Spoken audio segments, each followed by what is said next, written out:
Ethiopia's Oromo community has staged their Thanksgiving celebrations known as irreechaa. Members of the largest tribe in Eastern Africa, drawn from Ethiopia and the diaspora, attended the fete that was relatively peaceful compared to last year's. CGTN's irreechaa attended the function and brings us the details. Bishooftuu, a small town of lakes located some 30 kilometers outside of Addis Ababa, has brought together an estimated 5 million Oromos for the year's Grand Irreechaa celebrations.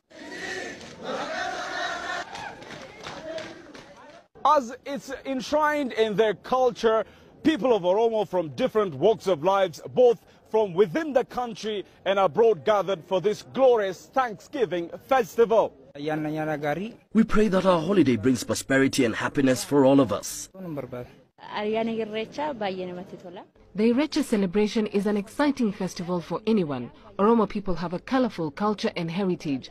When we see all of the people gathered for just one purpose, it makes one so excited.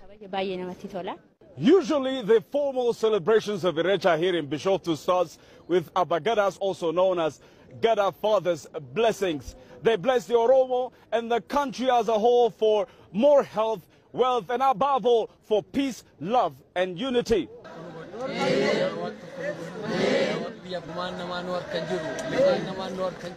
Last year, this Irreechaa festival has seen death due to a stampede, and large anti-government protests were also witnessed. This year too, we have seen people protesting, demanding more political and economic rights for people of Oromo.